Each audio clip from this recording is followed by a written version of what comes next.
bit of him when I was in Eddie Reynoso's gym in Guadalajara, but shit, he wasn't the man. That was you? No, it was Oscar Larios. Oscar Larios was the man. And Oscar Larios' father trained me. Chololo Larios, he's the one that trained me. Chololo Larios Sr. Bang, bang, bang, bang, bang. I've been a little bit everywhere. You got the fight from Guadalajara, from Mexico. You got skills, technique, tenacity, strategic thinking from Philadelphia. You got Las Vegas flair. And it's all here in Los Angeles. You can't possibly beat Blair Flair. He's the billion-dollar attraction the world has been waiting for. What do you think changed Canelo's career to have him have the career that he has now? It was really just about finances. Finances and opportunities. If you're prepared for it, you will win. He had the finances, the financial backing, and he had the opportunities. He had the opportunities to train to be with Golden Boy, and Golden Boy slowly built him up. He had a little hiccups here and there, but he still won. You know, and he groomed himself to become what he is today. All Blair Flair needs is just one accident. One accident for somebody to accidentally put me up against the odds. And that's what happened. I fought Caribbean 16-1 underdog. And guess what happened? Victorious. Redman. I think that was like 11-1 or 10-1 underdog. Win. Villalobos. At least a 6-1 underdog.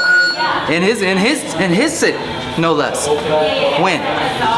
You know, it's just one fight at a time. Brad Solomon. A lot of people thought that I would get beat by Brad Solomon. People be forgetting that shit when the victory's already done and over with. And you think that he was just a scrub bum? He wasn't. He trained and prepared for that fight, big time. That wasn't a 2-week notice. That was a lot of notice. That was 2 months of notice with a guaranteed check at the end of that fight. You know? That wasn't a 2-week notice like he fought Ortiz. And he didn't just go the distance and outpoint me like Alexis Roach. How old was Canelo when he was on your undercard? Shit, How old were you? I think he's like 1 year younger than me.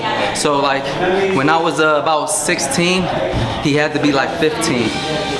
It had to be like 15 or 14. I might have been 15 actually. I'm not sure. We were teenagers. You guys spar? We were teenagers.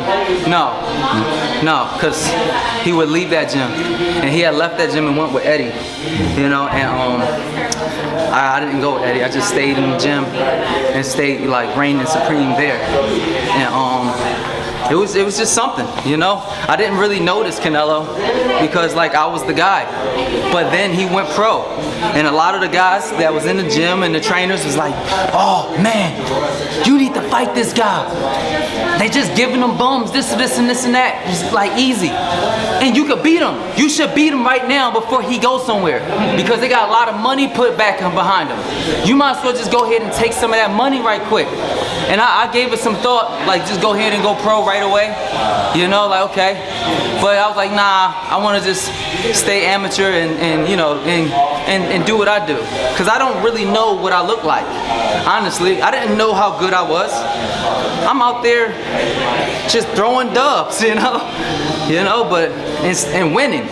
But I don't know how good I am until I get to America. I come to America and I don't know anything. I damn near barely even know my own damn language by that time. And I went to New York and I started boxing some of the top fighters in New York, and I'm like, oh shit, I'm actually pretty good. Because at first, you don't really know. You just think that shit, maybe it's because I'm a little bit different. I got a little bit of African heritage, I got a little bit of this, a little bit of that. You know what I mean? I'm a different type of Mexican. So maybe it's because I'm different is the reason why like I'm doing well with these guys. It wasn't only until like I actually came to America and started destroying everybody there.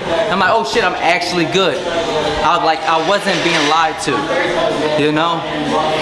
You mentioned it. So how good is your Spanish? How does it live in there multiple years?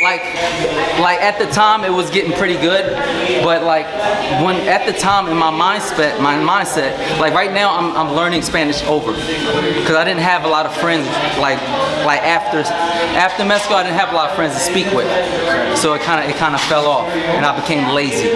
I don't watch things in Spanish like I used to, and do things that I usually would do in the Spanish country.